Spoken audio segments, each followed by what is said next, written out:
ओम नमः शिवाय। आज है श्रावण मास का चौथा सोमवार, आखिरी श्रावण सोमवार व्रत। आप सभी को श्रावण सोमवार की बहुत बहुत शुभकामनाएं और ऐसे ही अत्यंत और पवित्र शुभ दिन में आप सबका स्वागत है। श्रावण मास और उसमें भी सोमवार का दिन भगवान शिव की पूजा आराधना के लिए अत्यंत विशेष है। इसे किसी भी कीमत पर गंवाना नहीं चाहिए। इस दिन अधिक से अधिक भगवान शिव की कथाओं का श्रवण करना चाहिए, स्मरण, चिंतन और उनके पवित्र नाम का जप करना चाहिए। तो चलिए आज के इस पवित्र दिवस पर श्रावण सोमवार की कथा का श्रवण करते हैं। आइए आज की कथा आरंभ करते हैं। मृत्यु लोक में भ्रमण करने की इच्छा करके एक समय श्री भूतनाथ भगवान भोलेनाथ माता पार्वती के साथ मृत्यु लोक में पधारे। भ्रमण करते करते दोनों विदर्भ देशांतर्गत अमरावती नाम की अति रमणीक नगरी में पहुँचे। अमरावती नगरी स्वर्ग के सदृश सभी प्रकार के सुखों से परिपूर्ण थी। उसमें वहाँ के महाराज द्वारा बनवाया हुआ अति रमणीक शिव जी का मंदिर भी था। भगवान शंकर भगवती पार्वती के साथ इस मंदिर में निवास करने लगे। एक समय माता पार्वती जी भगवान भोलेनाथ को प्रसन्न देखकर बोली, हे महाराज, आज तो हम दोनों चौसर खेलेंगे। शिव जी ने प्राण प्रिया की बात को मान लिया और चौसर खेलने लगे। उसी समय मंदिर का पुजारी ब्राह्मण मंदिर में पूजा करने आया। माता पार्वती ने पुजारी से प्रश्न किया, पुजारी जी बताओ, इस बाजी में हम दोनों में से किसकी जीत होगी? ब्राह्मण बिना विचारे जल्दी से बोल उठा कि महादेव की ही जीत होगी। थोड़ी देर में बाजी समाप्त हो गई और पार्वती जी की जीत हुई। पार्वती जी को बहुत गुस्सा आया और ब्राह्मण को झूठ बोलने के अपराध के कारण श्राप देने चली। भोलेनाथ ने पार्वती को बहुत समझाया, लेकिन उन्होंने ब्राह्मण को कोढ़ी होने का श्राप दे दिया। कुछ समय बाद पार्वती जी के श्रापवश पुजारी के शरीर में कोढ़ पैदा हो गया। वह बहुत अधिक दुखी रहने लगा। पुजारी को कष्ट भोगते हुए जब बहुत दिन हो गए, तब एक दिन देवलोक की अप्सराएं शिवजी की पूजा करने के लिए उस मंदिर में पधारी। पुजारी के कोढ़ के कष्ट को देखकर उन्हें बड़ी दया आई और उन्होंने उससे रोगी होने का कारण पूछा। पुजारी ने निसंकोच सारी बातें बता दी। वे अप्सराएं बोली, हे पुजारी, अब तुम अधिक दुखी मत होना। सावन सोमवार का व्रत भक्ति भाव से करो। पुजारी ने अप्सराओं से व्रत की विधि पूछी। अप्सराओं ने बताया, सोमवार को भक्ति भाव से व्रत करो, साफ वस्त्र पहनो, संध्या व उपासना के बाद आधा सेर गेहूं का आटा लो और उसके 3 भाग कर लो। घी, गुड़, दीप, नैवेद्य, बेलपत्र, जनेऊ जोड़ा, चंदन, अक्षत, पुष्प आदि से प्रदोष काल में भगवान शिव की पूजा करो। उसके बाद तीनों भागों में से एक भाग शिव जी को अर्पण करो। बाकी 2 शिव जी का प्रसाद समझकर उपस्थित लोगों में बांट दो और आप भी प्रसाद समझकर खाओ। इस विधि से 16 सोमवार व्रत रखो। 17वें सोमवार को 5 सेर पवित्र गेहूं के आटे की बाटी बनाओ। उसमें घी और गुड़ मिलाकर चूरमा बनाओ। भगवान भोलेनाथ को भोग लगाकर उपस्थित भक्तों में बांट दो। इसके बाद कुटुंब सहित प्रसाद लो तो शिव जी की कृपा से उसकी सभी मनोकामनाएं पूरी हो जाती हैं। ऐसा कहकर अप्सराएं स्वर्ग को चली गई। ब्राह्मण ने यथाविधि 16 सोमवार व्रत किया तथा भगवान शिव की कृपा से रोग से मुक्ति पाकर आनंद से रहने लगा। कुछ दिन बाद शिव जी और पार्वती जी उसी मंदिर में पुनः पधारे। ब्राह्मण को निरोग देखकर पार्वती जी ने ब्राह्मण से रोग से मुक्त होने का उपाय पूछा। ब्राह्मण ने 16 सोमवार व्रत कथा सुनाई। पार्वती जी बहुत प्रसन्न हुई। ब्राह्मण से व्रत विधि पूछकर स्वयं भी व्रत करने के लिए तैयार हो गई। व्रत करने के बाद उनकी मनोकामना पूरी हुई और उनके रूठे बेटे स्वामी कार्तिकेय स्वयं माता के आज्ञाकारी हुए। कार्तिकेय जी को अपना यह विचार परिवर्तन का रहस्य जानने की इच्छा हुई। वे माता से बोले, हे माता, आपने ऐसा कौन सा उपाय किया जिससे मेरा मन आपकी ओर आकर्षित हो गया?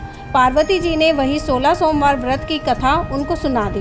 कार्तिकेय जी ने कहा, इस व्रत को मैं भी करूँगा क्योंकि मेरा प्रिय मित्र ब्राह्मण बहुत दुखी दिल से परदेश गया है। मेरी उससे मिलने की बहुत इच्छा है। कार्तिकेय जी ने भी इस व्रत को किया और उनका प्यारा मित्र मिल गया। मित्र ने इस आकस्मिक मिलन का भेद पूछा तो कार्तिकेय जी बोले, हे मित्र, हमने तुम्हारे मिलने की इच्छा करके 16 सोमवार का व्रत किया था।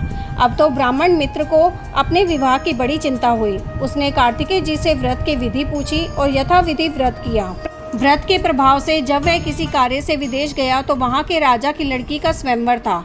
राजा ने प्रण किया था कि जिस राजकुमार के गले में सब प्रकार से श्रृंगारित हथिनी माला डालेगी, मैं उसी के साथ अपनी प्यारी बेटी का विवाह कर दूंगा। शिवजी की कृपा से वह ब्राह्मण भी उस स्वयंवर को देखने की इच्छा से राज्यसभा में एक ओर जाकर बैठ गया। नियत समय पर हथिनी आई और उसने जयमाला उस ब्राह्मण के गले में डाल दी।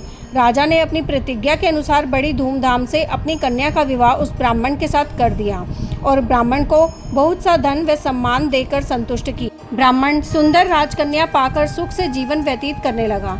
एक दिन राजकन्या ने अपने पति से प्रश्न किया, हे प्राणनाथ, आपने ऐसा कौन सा भारी पुण्य किया था जिसके प्रभाव से हथिनी ने सब राजकुमारों को छोड़कर आपको वरण किया?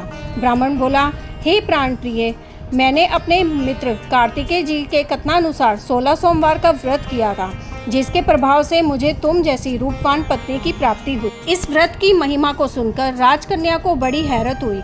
वह भी पुत्र की कामना करके इस व्रत को करने लगी। शिवजी की दया से उसके गर्भ से एक अति सुंदर, सुशील, धर्मात्मा और विद्वान पुत्र उत्पन्न हुआ। माता और पिता उस देव पुत्र को पाकर अधिक प्रसन्न हुए और उसका लालन पालन अच्छी प्रकार से करने लगी। जब पुत्र समझदार हुआ तो एक दिन उसने अपनी माता से प्रश्न किया कि हे माँ, तुमने कौन सा व्रत और तप किया है जो मेरे जैसा पुत्र तुम्हारे गर्भ से उत्पन्न हुआ? उसकी माता ने 16 सोमवार की व्रत कथा पुत्र को बताई। पुत्र ने सब तरह के मनोरथ पूरे करने वाले इस सरल व्रत को सुना तो वह भी राज्य अधिकार पाने की इच्छा से हर सोमवार को यथाविधि यह व्रत करने लगा। व्रत शुरू करने के बाद एक देश के वृद्ध राजा के दूतों ने आकर उसको राजकन्या के लिए वरण किया।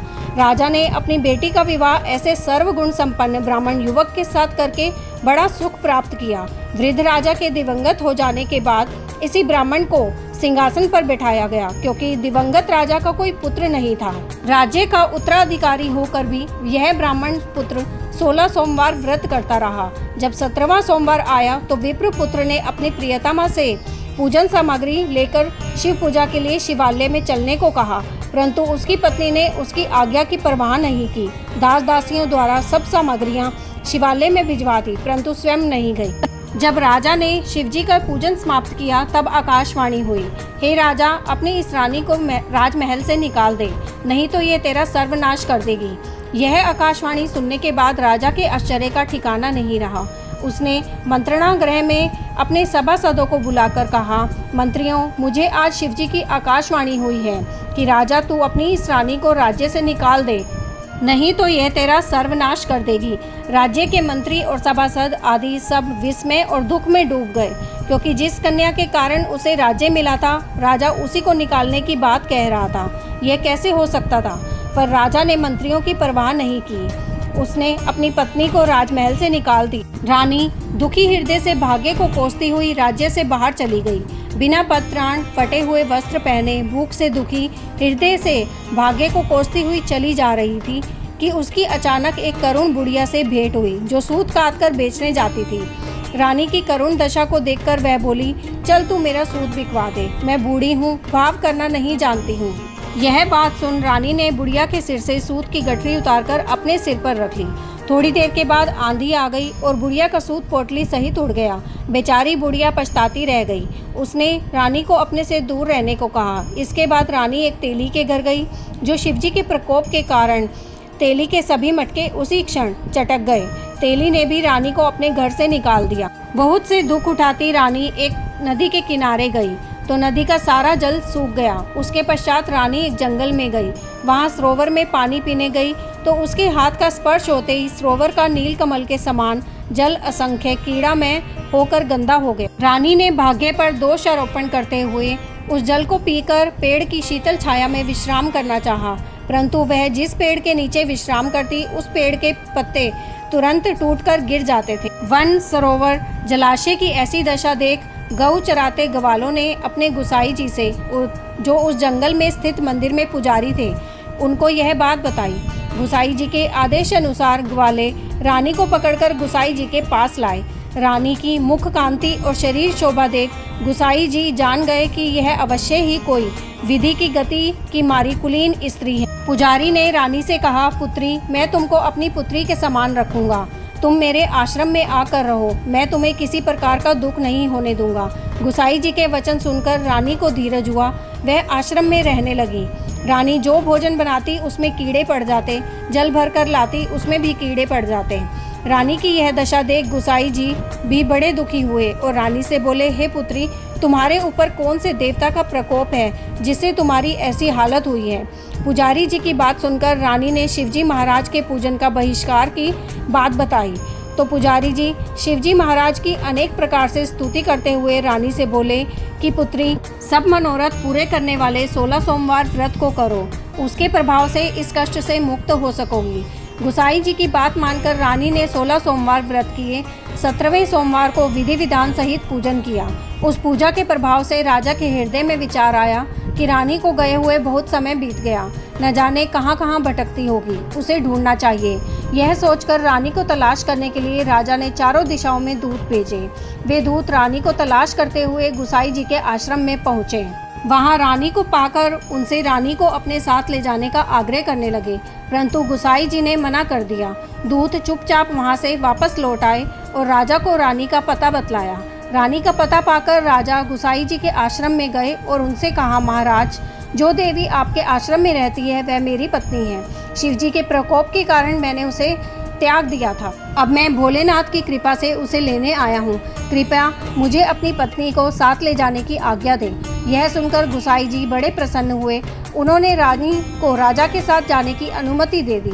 राजा बड़ी प्रसन्नता से रानी को महल में लेकर आया और सारे राज्य में उत्सव मनाया गया और चारों तरफ प्रसन्नता की लहर दौड़ गई। सारी प्रजा ने अपनी रानी के आने पर खुशियां मनाई। राजा और रानी फिर नियम पूर्वक 16 सोमवार के व्रत का पालन करते हुए बहुत समय तक आनंद पूर्वक भूलोक पर निवास करते रहे।